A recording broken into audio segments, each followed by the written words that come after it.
사사기 8장은 에브라임의 시비 사건과 협조하지 않은 성읍에 대한 기드온의 보복, 그리고 기드온이 만든 에봇을 알려줍니다. 7장 마지막 부분에 기록되어 있듯 에브라임 지파는 미디안과 기드온의 전쟁 마지막 순간에 참여해서 큰 전과를 올렸습니다. 미디안 장군 오렙과 스앱을 체포하고 처형하는 전공을 세웠습니다. 이렇게 혁혁한 공을 세운 에브라임 지파가 기드온에게 한 말은 미디안과 싸우러 갈 때 처음부터 우리 에브라임 지파를 데리고 가지 않았다는 질책이었습니다. 무엇보다 자신들을 이렇게 대접했다고 아주 큰 불만을 제기하면서 싸움을 걸었습니다.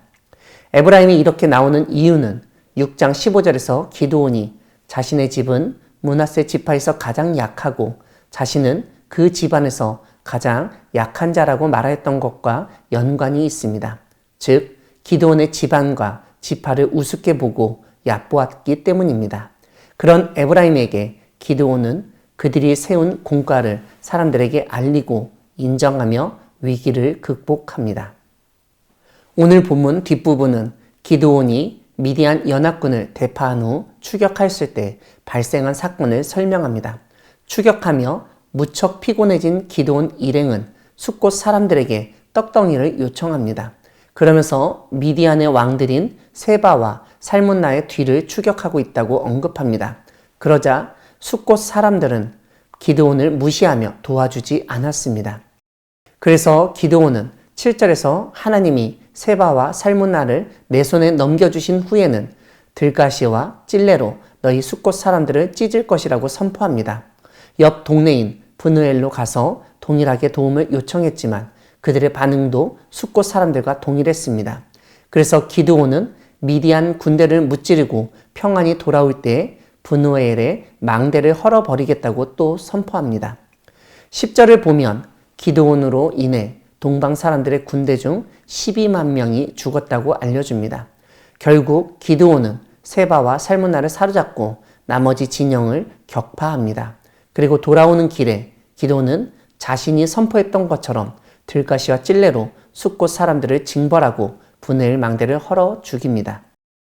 이스라엘은 이렇게 전쟁에서 큰 승리를 이루어내고 숫곳과 브누엘 사람들을 징벌한 기드온을 왕으로 삼으려 했습니다. 기드온의 아들과 손자까지도 자신들을 다스려 달라고 하는 이스라엘 사람들의 말은 사실상 왕조를 세우고자 하는 것임을 알 수 있습니다. 하지만 기드온은 자신이 이스라엘을 다스리지 않을 뿐만 아니라 자신의 아들도 이스라엘을 다스리지 않을 것이라고 말하였습니다. 오직 하나님만이 이스라엘을 다스리신다는 사실을 이스라엘에게 알려주었습니다. 다만 노획물, 탈취한 귀걸이를 자신에게 달라고 요청하고 그것으로 에봇을 만들었습니다. 사랑하는 광야교회 성도 여러분, 하나님은 기드온을 통해서 멸시하는 사람들에게 어떻게 대응해야 하는지 알려주시는 분이십니다. 에브라임 지파 사람들은 므낫세 지파인 기드온과 다른 이스라엘 지파보다 더욱 친밀한 혈연 관계였습니다. 하지만 에브라임은 자신들의 힘에 취해 미디안과의 전쟁 후 기드온을 무시하고 멸시하며 싸움을 걸기까지 했습니다. 비록 에브라임의 힘이 강하다고 하더라도 기드온을 따르는 300명의 용사와 다른 지파들까지 싸움에 끼어든다면 이스라엘은 자중질환으로 망할 수도 있는 상황이었습니다. 이런 상황에서 기드온은 자신을 낮추고 형제 지파와의 싸움이 크게 번지지 않게 했습니다. 이런 일은 오늘날 교회 안에서도 마찬가지로 발생할 수 있습니다. 사탄, 마귀는 우리의 자존심을 긁게 만들고 하나님의 공동체 안에서 다툼을 벌이게 하고 크게 싸우고 헤어지게 만듭니다. 만약 그런 일이 있을 때 오늘 본문의 말씀, 기드온의 대처 방법을 기억하고 그대로 따라야 하겠습니다. 나를 낮추고 섬길 때 더 이상 싸움은 커지지 않고 사그라들게 되어 있습니다. 하지만 하나님은 우리 외부의 적들에게까지 그렇게 굴욕적으로 살게 하지는 않으십니다. 오늘 본문에서 기드온은 에브라임과는 달리 숫곳과 브누엘 사람들을 징벌합니다. 사실 숫곳과 브누엘 사람들은 이 세상의 외형, 과거의 권력만을 보고 믿고 있었습니다. 지금 눈앞에 있던 기드온의 힘, 그와 함께 하시는 하나님은 볼 수 없었습니다.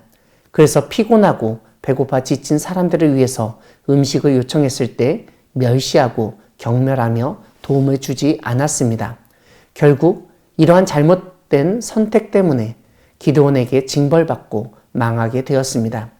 오늘 우리 주변에서도 이렇게 숙곡과 보낼 사람들처럼 사람의 외모를 보고 쉽게 판단하고 하나님이 세운 새로운 권력을 인정하지 않고 이전의 권력만을 생각하고 따르려는 사람이 적지 않습니다. 그런 사람들에게 오늘 기도원 이야기는 하나님이 하시는 일에 민감하게 반응하고 무엇보다 어려움에 처한 사람들을 잘 돌보아야 한다는 점을 일깨우십니다. 이와 함께 하나님은 우리 인생에 있어서 엄청난 승리를 얻은 후 인간적인 유혹이 뒤따라올 수 있음을 알려주십니다. 기드온은 왕이 되어달라는 유혹은 잘 이겨냈지만 눈에 보이지 않는 하나님을 형상화하려는 유혹에는 넘어갔습니다. 기드온이 만든 에봇은 제사장이 입던 옷으로서 하나님을 형상화하였다고 할 수 있습니다. 27절에서 이스라엘이 그것을 음란하게 위하였다고 알려주는데 성경에서 음란 혹은 간음은 하나님 외의 존재를 하나님보다 더 생각하고 사랑하는 것입니다. 결국 에봇은 기드온과 이스라엘을 패망의 길로 들어서게 하는 도구가 되었습니다. 기드온 이야기를 명심하며 하나님의 능력으로 승리를 얻고 크게 성공했을 때 더욱 조심하여 어떠한 유혹에도 넘어가지 않는 우리 모두가 되기를 소망합니다. 아멘.